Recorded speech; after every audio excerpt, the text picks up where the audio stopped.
We're following multiple developments in President Trump's nationwide crackdown on undocumented immigrants in the U.S. Chicago is bracing for a surge of federal agents into the city starting next week to carry out deportation operations. Law enforcement officials telling NBC News the plans involve ICE, Border Patrol, and other agencies. Meanwhile, in Florida, the immigration detention center dubbed Alligator Alcatraz will be empty in just a matter of days following a federal judge's order to wind it down in response to a lawsuit filed by environmental groups and a Native American tribe. Joining me now with the very latest is NBC News senior Homeland Security correspondent Julia Ainsley. Julia, thanks so much for joining me. Let's start with Chicago. What exactly do we know about this upcoming operation from the White House? Why Chicago?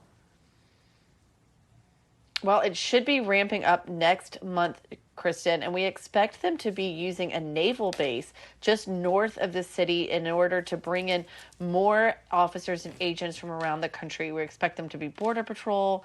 It should be people from Homeland Security Investigations and ICE, and as well as other federal agencies that we've seen swarm in. Now, the difference here from what you've seen in Washington, D.C. is that we don't expect local police to be helping them. That's because Chicago is sticking to its sanctuary city policies, and they are not going to be cooperating with ICE. In fact, that's one of the reasons it has continually been targeted. It was one of the first cities where they did operations at the beginning of this administration. Tom Homan talks about Chicago all the time, and recently, when the governor of Illinois said that he didn't want National Guard, and the mayor of Chicago said that they did not want ICE to increase operations there, he shot back. Here's what he had to say. And so when you get pushback as you head into Chicago from people like Mayor Johnson, what's your message to the mayor? Get out of the way, because we're going to do it. If he's not going to do it, President Trump's going to do it. I would think he'd be shoulder to shoulder with us, but it's disgusting that he's not. But we're going to be there anyway. So if you don't want to help, get out of the way. We'll do it. So you can see this is the message we've heard time and time again from Tom Homan. And honestly, it's similar to what he told Jacob Soboroff in L.A. when Gavin Newsom said, go ahead, arrest me, because Tom Homan was having a similar back and forth with him over stepped up immigration enforcement there.